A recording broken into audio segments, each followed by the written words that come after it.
자, 이제 예레미야서가 끝나게 되면은 바로 뒤에 예레미야 애가서가 나오게 됩니다. 예레미야 애가는 시대적으로는 예레미야 예언의 활동이 중심되었던 예루살렘 멸망을 전후해서 쓰여진 이제 기록입니다.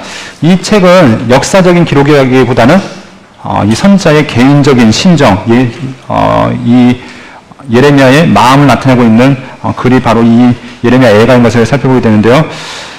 예레미야는 자기가 예루살렘의 멸망을 선언했고 또 그 심판을 지켜봤던 선지자였습니다. 자기가 예언하면서도 이루어지지 않길 바랬던 그 상황들, 하나님 제가 예언하지만 이것이 저 거짓 선지들이 얘기했던 것처럼 2년 만에 회복되어지길 바랍니다. 정말로 하나님의 뜻이면 하나님께서 할 수만 있다면 이 나라가 돌이켰으면 좋겠습니다 라는 그런 마음이 있었지만 결국 예레미야가 예언한 대로 그 나라는 철저하게 심판받았고 그 나라는 회파되었던 것을 보게 됩니다. 하나님의 심판을 바라보면서 안타까운 심정으로 적고 있는 글, 눈물을 흘리며 적고 있는 글, 바로 그 글이 바로 무엇이냐면 바로 예레미야 애가서입니다. 사랑하는 자기 백성을 향한 그 애타는 심정, 단지 선지자의 마음뿐만 아니라 하나님의 눈물이 적혀있는 책이 바로 이 애가서라는 것을 기억하시면서 애가서를 함께 보았으면 좋겠는데요.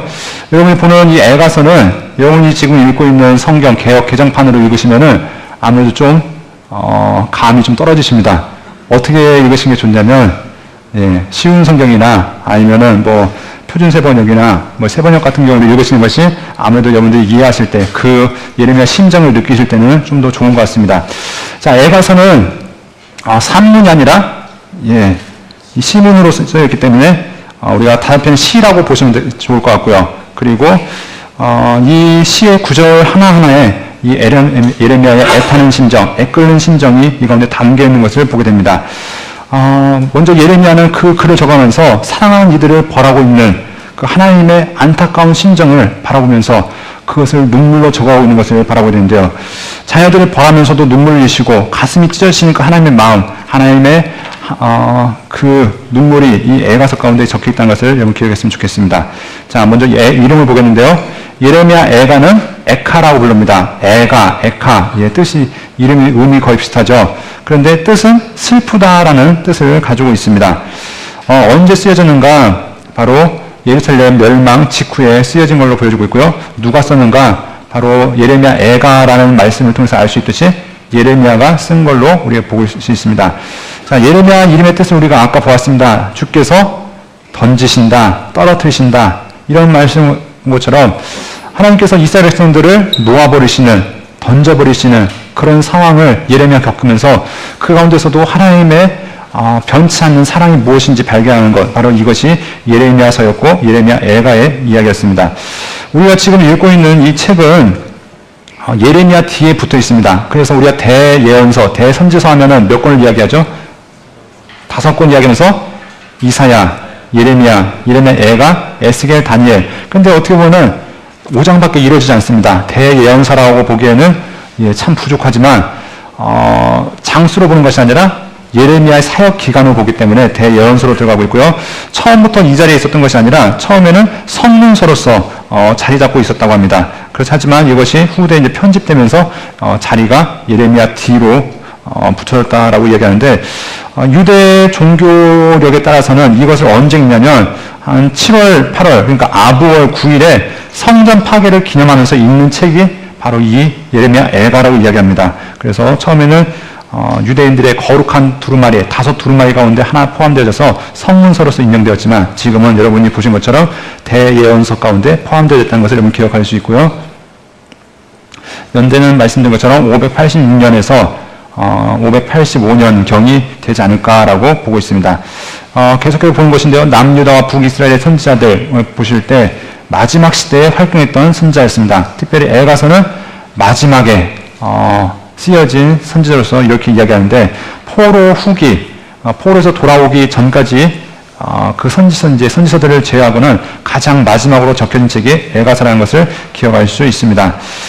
자, 그러면은 이 배경이 어떻게 되어지는가? 배경은 느부갓네살 왕이 이 예루살렘을 침공해서 그 성을 완전히 회파한 이후에 그 파괴 현장을 바라보면서 적게 된 책이 바로 이 예레미야 애가라고 우리가 알고 있습니다. 그래서 이 예레미야 애가는 5편의 시로서 역사적인 배경을 근본으로 해서 그 가운데 이 예레미야의 심정을 적어가고 있는데요. 특별히 시의 구조는 아크로스틱이라 해가지고 여러분들이 잘 아시는 것처럼 A, B, C, D, E, F, G 각 첫 단어를 써서 히브리어 하면은 알렙, 베트, 김멜, 달렙, 해, 와우 이렇게 해서 쭉 나가는 그 알파벳을 따라서 적게 되어진 것을 보게 됩니다. 그래서 이것이 단어를 따라서 적혀지는데 그렇다고 해서 예루살렘의 멸망의 순서 아니면 현장을 역사적으로 적고 있는 것이 아니라 철저하게 개인적인 감정을 들어가기 때문에 이것이 멸망 순서와는 상관없이 보여준 현장을 그때그때 적고 있다는 것을 우리가 기억했으면 좋겠고요. 이 예레미야서는 철저하게 자기 이 도시를 바라보면서 애끓는 심령을 하나님께 호소하는 호소의 형식을 띠고 있는 것을 우리가 또한 바라볼 수 있습니다. 자, 우리가 이제 전에도 보았듯이 주전 586년에 예루살렘 성이 완전히 회파된 상황은 모든 사람들에게 충격이었을 것입니다. 왜냐하면 우리 성전은 안전해라고 사람들이 그 믿음이 있었는데 설마 이 성전이 무너지려고 아무도 예상하지 못했죠. 그런데 수많은 선자들이 무엇을 얘기했냐면은 이 성전은 하나님께서 세우신 성전이다. 절대 무너지지 않는다. 그런데 그 성전이 어떻게 되었습니까? 무너졌습니다. 그러니까 그들은 이제 하나님은 어디 계신 것인가? 과연 하나님이 지금도 우리와 함께 하신 것인가? 이런 의문들이 그들 가운데 있기 시작합니다. 우리가 에스겔서를 보면 이제 잠시 후에 그 의문들이 풀리게 되겠지만 하나님께서 이들을 떠나서 내가 너희와 함께 하겠다. 바벨론을 옮기겠다는 말씀하시겠는데 그 전에 사람들은 일단 성전이 회파되어지니까 과연 하나님은 무엇을 하고 계신가? 어디 계신 것인가? 우리를 과연 떠나신 것인가? 그런데 하나님 말씀하시기를 이 성전이 무너졌을지라도 나는 너희를 떠나지 않는다. 예레미야와 함께 하신 그 하나님은 비록 너희가 예루살렘에 남아있는 나쁜 무화과라 할지라도 내가 너희를 버리지 않냐고 너희와 함께 하겠다는 것들을 이 예레미야 애가를 통해서 보여주고 있다는 것을 여러분 아셨으면 좋겠습니다. 포로로 잡혀간 자들 또 여기 남아있는 자들 모두 이 현실은 아주 가혹했을 것입니다. 그런데 그들이 앞으로 펼쳐질 그 모든 삶 망망했겠죠. 하지만 하나님께서는 그들에게 애가의 말씀을 통해서 그래도 하나님을 의지할 때 소망이 있다는 것을 그 애가의 슬픔의 노래 가운데 담겨 있다는 것을 여러분 기억하셨으면 좋겠습니다. 그래서 이 기록 목적이 있는데요. 우리 함께 기록 목적을 함께 살펴보도록 하겠습니다. 자, 함께 읽겠습니다.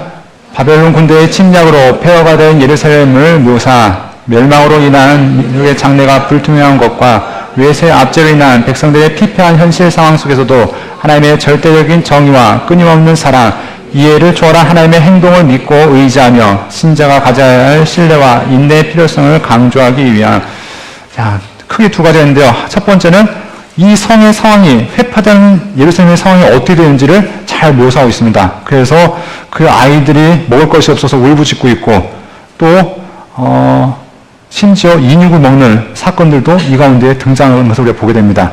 이런 철저하게 파괴되고 철저하게 공고해진 그들의 삶을 묘사하고 있고요. 두 번째는 하지만 그럼에도 불구하고 하나님을 신뢰해야 된다는 것. 그래서 이 애가를 통해서 하나님만이 우리의 의지가 되시고 하나님이 우리를 회복하시는 유일하신 분이라는 것들을 이 애가서를 통해서 우리에게 보여주고 있다는 것을 여러분 기억하셨으면 좋겠습니다. 그래서 절망 가운데서도 유일하신 하나님 그분을 바라볼 때 그들에게 공동체의 회복이라는 희망이 나타난다는 것을 이 애가서를 통해서 보여주고 있다는 것을 기억하셨으면 좋겠습니다. 자, 그리고 이 애가서는 단지 예레미야의 울음이 아니라 예레미야의 한탄이 아니라 전에도 말씀드렸듯이 하나님의 안타까워하심, 하나님의 찢어지는 심정, 하나님의 그 눈물이 담겨 있는 것이 바로 이 애가서라는 것을 기억했으면 좋겠습니다. 그래서 슬픔의 노력 가운데 그 시대의 사람들, 남겨져 있는 사람들을 향해서 하나님께서 회복과 치료의 노래를 이 애가서 가운데 부르고 있다는 것을 여러분 기억하시면 좋겠고요. 우리 첫 절과 끝절 함께 보도록 하겠습니다.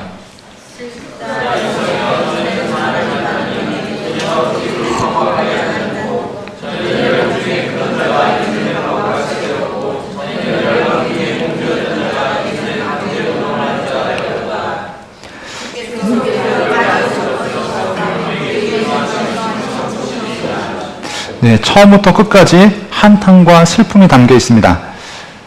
예레미야가 느부사라단에게서 갔다가 포로로 끌려가는 중에 다시 돌아가겠습니다 해서 돌아왔습니다.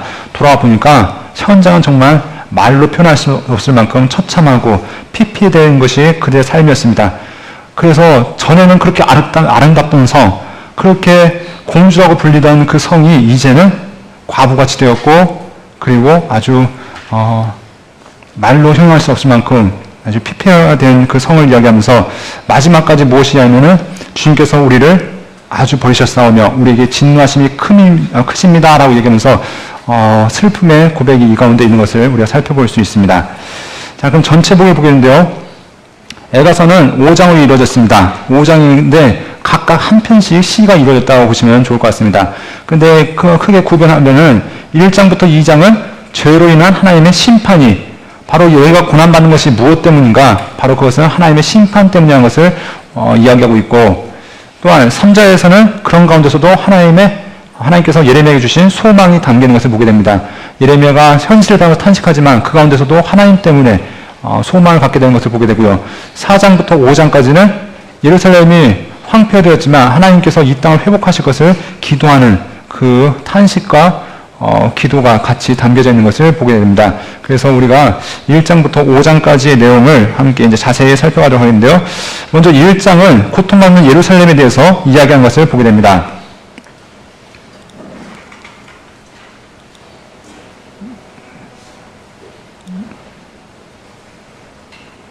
네, 제가 뭔가 잘못 눌렀. 자, 우리 함께 먼저 말씀 읽겠습니다. 18절 말씀입니다.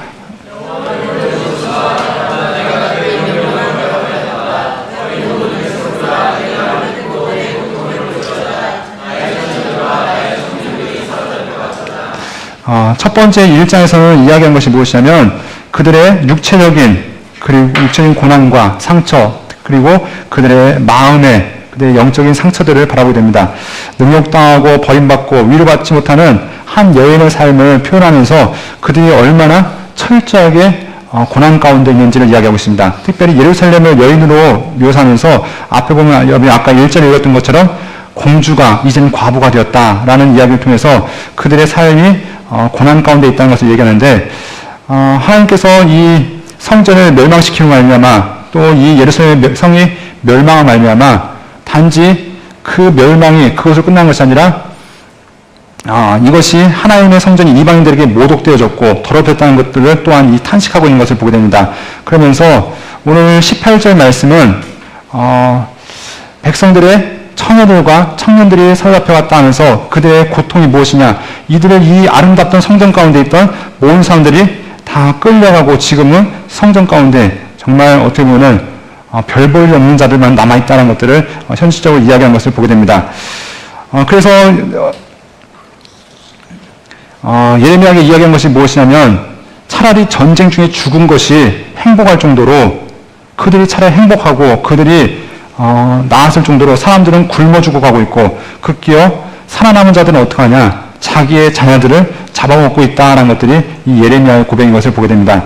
이것이 2장 가운데 나타나는데 얼마나 철저하게 예루살렘이 파괴되었는가 함께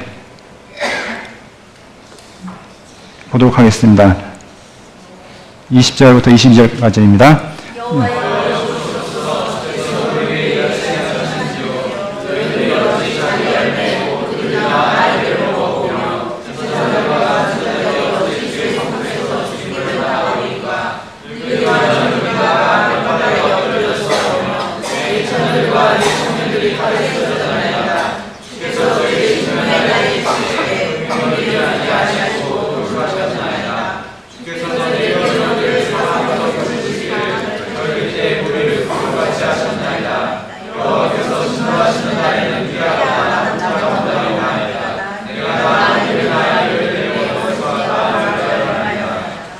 예레미야가 예언했던 일, 또 성경에서 끊임없이 선언했던 일들이 신명기에서 말씀했던 것들이 이제 이루어지고 있습니다. 그 원인은 남유다의 죄악, 예루살렘의 죄악, 구체적으로는 왕들과 지도자들과 모든 백성들의 죄악이 이런 결과를 낳게 되었습니다. 얼마나 처참했는가.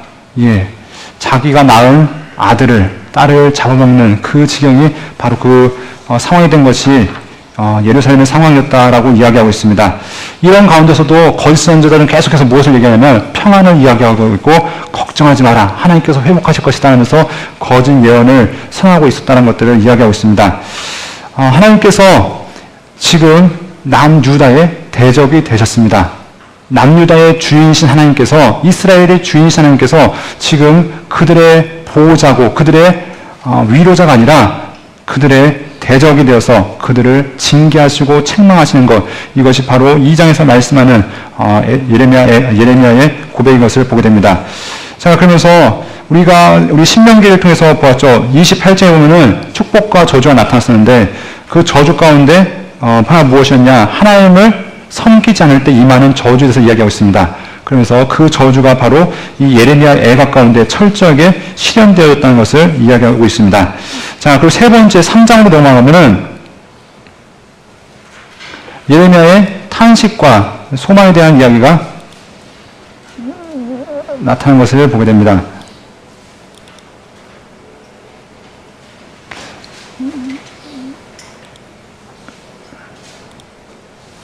자, 우리 3장 17절부터 18절까지 읽겠습니다.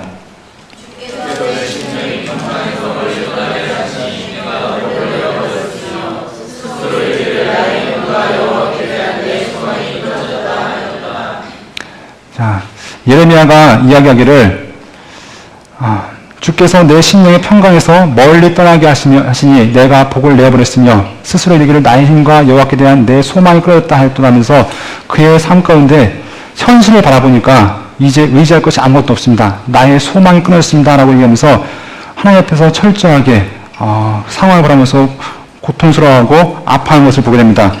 그의 몸과 마음이 극도로 상했던 예레미야는 하나님 앞에서 한 가지 소망을 깨닫게 됩니다. 그것이 바로 무엇이냐면 하나님의 인자와 긍휼이 무궁하시다는 것입니다. 비록 지금 내 삶 속에 평강이 없고 내 삶 속에서 복이 없지만 그럼에도 의지할 것은 하나님밖에 없습니다. 내 삶 가운데 오직 하나님만이 나의 소망이 되신다 하면서 소망의 노래가 3장 가운데 등장하고 있는 것을 보게 됩니다. 이스라엘의 죄대로는 모든 사람이 심판을 피할 수 없지만 하나님의 인자와 긍휼하심이 무궁함으로 하나님은 이스라엘을 진멸하지 않으실 것을 이야기하고 있습니다. 하나님께서 지금 예루살렘을 완전히 회파하신 중에서도 남은 자를 계속 남겨주신 것을 우리가 보게 됩니다. 바벨론으로 이주시키시고 또 예루살렘 가운데도 계속 남으셔서 그들을 돌보신 하나님, 비록 상황적으로 볼 때는 하나님께서 떠나신 것 같고 하나님께서 그들을 완전히 버리신 것 같지만 하나님께서는 그들을 포기하지 않으신다는 것을 오늘 이 예레미야가 깨닫고 있는 것을 보게 됩니다.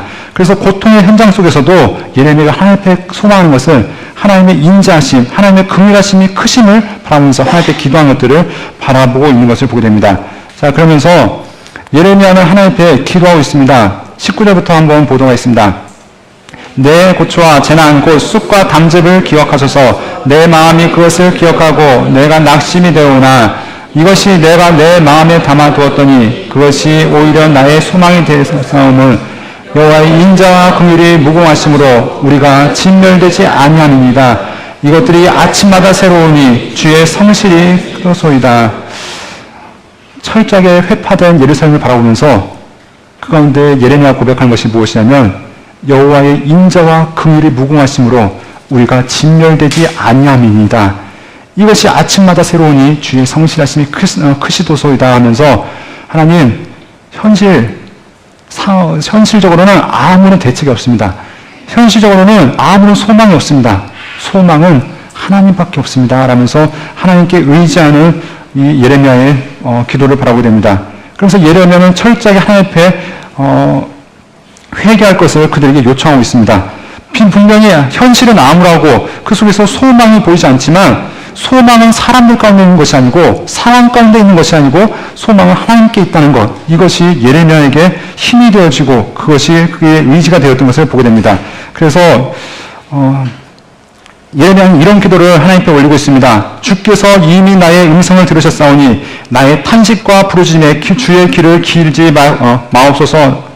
주의 길을 가리지 마옵소서 하면서 하나님 나의 기도 가운데 응답하시고 나의 기도에 귀 기울여 주시옵소서라는 이 예레미야의 기도가 3장 56절에서 나타나는 것을 보게 됩니다. 자, 그러면서 한껏 계속해서 예레미야의 기도가 이어지는데요. 31절, 32절 읽겠습니다.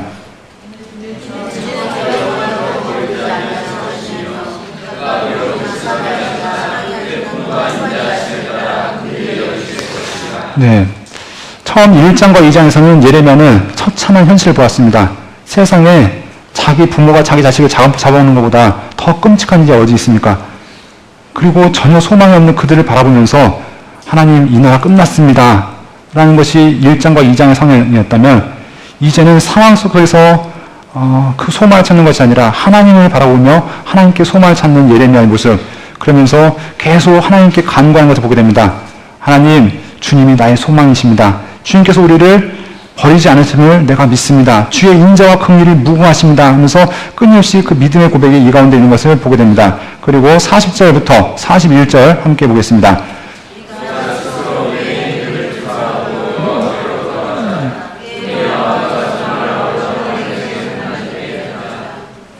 예, 철저하게 하나님께 회개하고 있습니다. 우리가 여호와께로 돌아가자 하면서 하나님께 우리의 마음과 손을 들자라고 이야기하면서 하나님께 철저하게 회개할 것을 이야기하고 있습니다. 회복은 회개로부터 시작되어집니다. 지금 다 끝났다고 생각하지만 이제 다시 소망이 있다라고 이들에게 이야기하고 있습니다. 너희가 비록 하나님께서 버린 썩어빠진 무화과 할지라도, 너희가 소망이 없는 자라 할지라도 하나님께 돌아갈 때, 하나님께 소망을 둘 때 너희에게 하나님의 회복함이 있을 것이라고 이들에게 회개를 촉구하는 이 예레미야의 기도를 우리가 보게 됩니다. 그러면서 우리 4장을 가면 예레미야는 이 멸망의 참상과 원인에 대해서 무엇을 얘기하는지 함께 먼저 보도록 하겠습니다. 4장입니다. 4장 9절 10절 말씀입니다.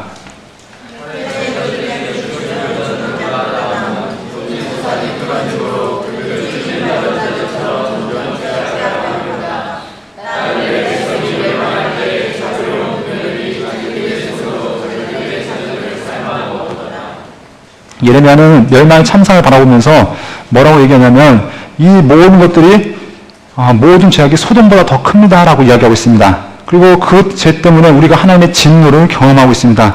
심지어 오늘 성경 봤더니 부녀들을 자기의 손으로 낳은 자녀들 삶아 먹고 있습니다라고 그들이 이들의 현장에 대해서 이야기하고 있습니다. 그런데 이 원인이 무엇인가? 바로 그 원인은 종교 또 정치 지도자들의 죄악과 하나님을 의지하지 않고 세상을 의지한 모든 자들에게 그 죄의 근원이 있다는 것을 이야기하고 있습니다. 그러면서 예레미야는 지금 현실을 바라본 것이 아니라 하나님께서 이 땅을 회복시킬 것이다 라는 말씀을 그들에게 하고 있는 것을 우리가 보게 됩니다. 우리가 아까 오바댜서를 통해서 에돔의 그 상황을 보았는데요. 자, 현실은 어떠냐면 예루살렘이 바벨론에서 회파되었고 또 에돔에 의해서 철저하게 파괴되었던 것을 우리가 보게 됩니다. 그 모든 것이 바로 이들의 죄악 때문에 이야기하고 있습니다. 그런데 하나님께서는 이들이 회개할 때, 이들이 하나님을 의지할 때 다시금 이들을 통해서 하나님의 나라를 회복하실 것을 이야기하고 있습니다. 하나님은 자신의 백성들이 조롱당한 것을 원치 않으십니다. 오히려 하나님이 그들을 조롱한 자들을 멸망시키시고 회복하실 것을 말씀하고 있습니다. 이것이 4장 가운데 나오는 하나님의 예레미야의 하나님을 향한 기도인 것을 우리가 보게 됩니다. 자, 그러면서 5장에 보면 예레미야의 다시 한번 탄식과 회복에 대한 기도가 나타나는데 5장 말씀 함께 보도록 하겠습니다. 자, 함께 읽겠습니다. 우리의 머리에서는 멸관이 떨어졌사오니 오호라 우리의 범죄 때문이다. 이러므로 우리의 마음이 피곤하고 이러므로 우리의 눈들이 어두우며 시온산이 황폐하며 그 안에서 노나이다. 예레미야는 피할 수 없었던 고난과 고통을 하나님께서 기억하시길 간구하면서 이스라엘 회복을 간구하고 있습니다. 하나님, 우리의 범죄 때문에, 우리의 죄악 때문에 우리가 이런 일을 당했습니다. 하지만 이 땅이 황폐화될지라도 우리가 하나님 앞에 나아가 있습니다. 하나님 이 땅을 회복하여 주옵소서라고 하나님 앞에 기도하는 것을 보게 됩니다. 철저하게 이들은 자기의 잘못을 인정하고 있습니다. 예레미야 솔직히 얘기하면 예레미야가 무슨 잘못했습니까? 예레미야 잘못한 건 없죠. 그런데 예레미야가 하나님 앞에 나아가고 있습니다. 이들 회개하지 않고 이들 하나님 앞에 무릎 꿇지 않을지라도 내가 하나님 앞에 나아가겠습니다. 이들의 죄악을 담당하며 나아가겠습니다 하면서 이 예레미야의 애끓는 심정이 이 가운데 있는 것을 보게 됩니다. 그러면서 하나님 앞에 회복을 향한 기도가 선언되어지는데요. 우리 21절 말씀 읽겠습니다. 여호와여 우리를 주께로 돌이키소서. 그리하시면 우리가 주께로 돌아가겠사오니 우리의 날들을 다리 새롭게 하사 옛적 같게 하옵소서. 예레미야는 자신들의 잘못을 인정하면서 하나님께서 그 죄하고 당하고 있는 이 모든 고통에서 벗어나기 위해서 기도하고 있습니다. 그리고 하나님 앞에 철저하게 돌아가기를 간절히 소원하고 있습니다. 예레미야는 하나님의 주권을 상기하면서 하나님 이 땅을 회복하여 주셔서 다시 옛날과 같이 되게 하옵소서라고 그 소망의 기도, 희망의 기도를 올리는 것을 볼 수 있습니다. 오늘 이 예레미야 가운데, 예레미야 애가 가운데 예레미야는 하나님의 심정으로 외치는 것을 보게 됩니다. 그의 외침이 무엇입니까? 하나님께 돌아오라는 것입니다. 너희가 지금 철저히 회파되어지고 망하고 소망이 없고 지금까지 내가 예언한 것처럼 너에게 전혀 희망이 건덕지는 아무것도 없을지라도 너희의 상황, 너희의 어떠한 의지가 아니라 하나님만이 너희 도움이시고 하나님만이 너희 소망이 하신 것을 인정하면서 그분 앞에 철저하게 회개할 때 하나님이 이 땅을 다시 회복시킬 것이라는 예레미야의 소망이 있다는 것을 여러분 이 말씀을 통해 발견했으면 좋겠습니다. 하나님께서 이 예레미야 애가를 통해서 말씀하신 것이 무엇입니까? 이것은 바로 나 좀 알아라. 내 찢어진 심정, 예레미야의 그 심정이 바로 내 심정이다. 이 애끓는 심정, 그들이 보면서 탄식하고 눈물 흘리는 그 예레미야의 그 마음이 바로 내 마음이라는 것을 하나님은 오늘 예레미야 애가를 통해 말씀하고 있습니다. 내가 너희를 기억하고 있다. 돌아오기만 하면 너희의 삶이 철저하게 회파됐을지라도 다시 회복하겠다라고 말씀하십니다. 하나님은 고난을 통해 그들 가운데 하나님의 자비하심을 다시 보여주기 원하시고 있습니다. 하나님의 인자하심이 얼마나 크신지, 하나님의 자비하심이 얼마나 크신지 다시금 이들에게 보여주기 원하신다라고 이야기하고 있습니다. 그러니까 제발 좀 돌아오라고 이들에게 외친 하나님의 음성이 있다는 것을 기억했으면 좋겠습니다. 하나님은 예레미야를 통해서 하나님의 사랑은 단지 혼내고 때리고 징계한 것으로 끝나지 아니하고 비록 혼내서 때릴지라도 혹시라도 바벨론에 끌려갈 때 그들이 고난당하고 핍박당할 것을 생각해서 다니엘을 예비시켜놓고 에스겔을 준비시켜놓고 다니엘의 새 친구를 준비시켜서 그들이 가면 그래도 하나님을 의지할 수 있도록 배경을 만들어 줬던 것을 보게 됩니다. 하나님 이렇게 자기의 자녀들을 신경 쓰고 계신데 이들이 지금 비록 버림받은 무화과라고 썩은 무화과를 할지라도 하나님 그들 향해서도 관심 갖고 예레미야를 그 가운데 보내서 너 그 가운데 소망 없는 거 알지만 그래도 그 가운데 있어야 돼. 그 가운데 있는 것 그것이 내 마음이야 하면서 그들에게 하나님의 마음을 전하는 것 이것이 예레미야 사역이었던 것을 보게 됩니다. 하나님께서 우리를 부르신 이유가 무엇입니까? 우리가 기도하면 그래 너 재산 많이 불려줄게. 기도하면 너 높은 위치에 올려줄게. 이것이 하나님께서 우리를 부르신 목적이 아닌 것을 여러분 알고 계실 것입니다. 하나님께서 우리를 향해서 부르시면 너 나 좀 제대로 알아라. 너 나 좀 제대로 사랑해라. 그리고 나와 함께 동행하자. 나와 함께 던일자라고 주님 1000년이 넘는 시간 동안 끊임없이 말씀하셨고 이스라엘을 향해 말씀하셨고 유다를 향해 말씀하셨지만 그 누구도 주목하지 않다가 결국 하나님의 진노의 심판을 당하게 되었습니다. 하지만 그 심판 중에서도 하나님은 자기 백성들을 기억하시고 아니 내 자식, 내 혼난 자식 때렸다고 하면서 에돔을 심판하시고 다시 하나님께서 이스라엘을 돌보실 것을 약속하시면서 내가 회복하시겠다라는 하나님의 음성이 이 가운데 있는 것을 보게 됩니다. 징계하시면서도 울고 계신 하나님, 찢어진 가슴을 안고 계시면서 그들을 혼낼 수밖에 없는 그 하나님의 마음, 이것이 애가서 가운데 나타나고 있다는 걸 여러분 기억하시면 좋겠습니다. 여러분, 애가서 가운데 애통하신 하나님을 만나지 않으시면 우리가 이 시대를 향해서 말씀하시는 그 하나님의 음성에 또 우리는 무뎌질 수밖에 없다는 것을 기억했으면 좋겠습니다. 이 시대와 예레미야 활동했던 그 시대의 차이점이 무엇입니까? 우리가 자세히 보면 이 시대 또한 하나님께서 말씀하셨던 그 시대가 아닙니까? 우리가 가슴을 찢고 정말 이 예레미야의 심정으로 간과해야 될 때가 바로 이때가 아닙니까? 나 좀 알아라. 내게로 돌아와라. 내 찢어진 심정을 너희가 알았으면 좋겠다라고 말씀하신 그 하나님의 음성이 여러분 가운데도 있길 간절히 소원합니다. 예레미야의 입장에서 본다면 그는 샬롬을 예언하는 선지자가 아니었습니다. 어떻게 하면은 하나님의 샬롬이 아닌 엔샬롬, 샬롬이 아닌 하나님의 멸망과 진노와 고난을 예언하는 선지자였을지 모릅니다. 하지만 그 가운데 그 누구보다 이스라엘을 사랑했고 그 누구보다 자기 백성을 사랑했던 그 하나님의 마음을 품은 자가 바로 예레미야였던 것을 여러분 기억하실 수 있을 것입니다. 이 애끓는 심정이 바로 애가 가운데 나타났습니다. 하나님께서도 그렇게 말씀하시면서 사랑하는 백성들에게 이제 내게로 돌아오라고 말씀하고 있습니다. 하나님도 바라지 않은 일을 그렇게 되지 않기를 바랐을 것입니다. 내가 너희를 멸망시키지 않게 원한다. 너희가 회복되게 원한다. 하지만 결국 그들은 진멸될 수밖에 없었고 멸망할 수밖에 없었습니다. 하지만 그럼에도 매를 드시면서 울고 계신 하나님, 때리시면서도 통곡하시는 아버지, 그 마음이 바로 이 에가서 가운데 담겨 있다는 것을 기억하시면서 여러분, 이 하나님의 마음을 헤아리는 여러분이 되어졌으면 좋겠습니다. 우리 함께 간단히 찬양하고 우리 함께 에가서를 마쳤으면 좋겠습니다. 우리 함께 주님을 더 알게 원한다라고 예레미야가 외쳤고 수많은 선지자들이 외쳤던 그 외침이 우리 찬양으로 함께 고백되어지기 원합니다.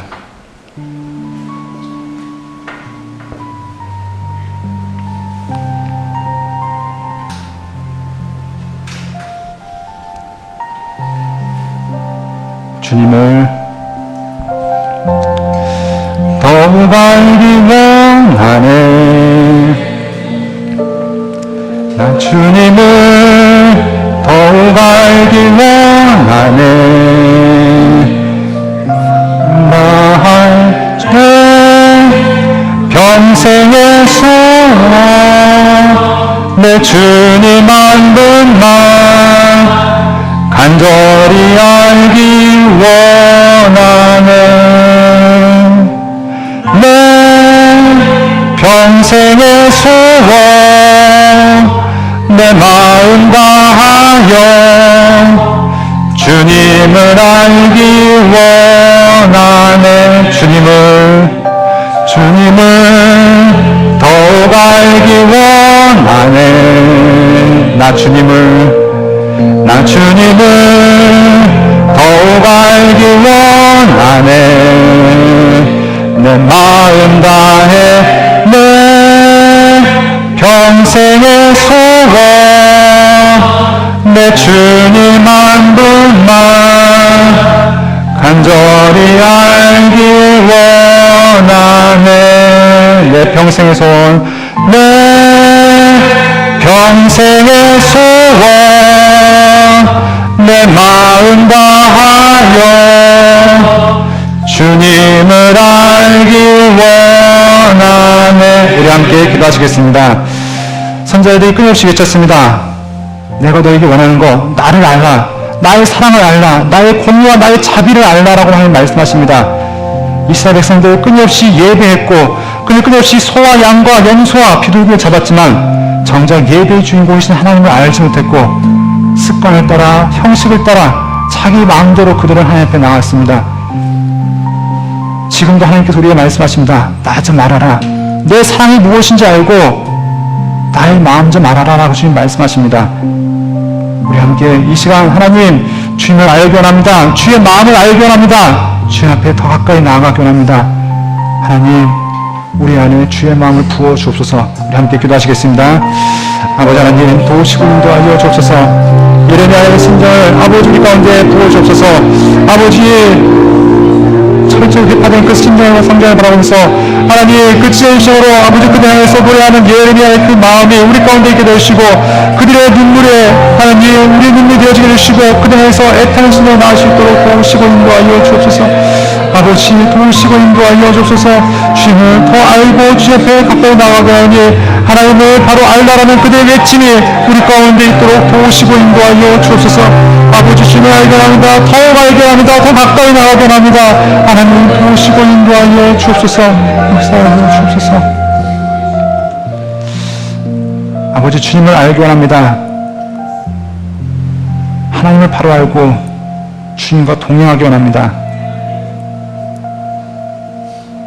나의 욕심과 나의 계획과 나의 방법으로 하나님을 이용하는 것이 아닌 철저히 하나님께 순종하며 하나님께 굴복하며 하나님의 심정과 하나님의 마음을 헤아리며 나갈 수 있는 귀한 믿음의 사람들로 우리를 세우시고 인도하여 주옵소서.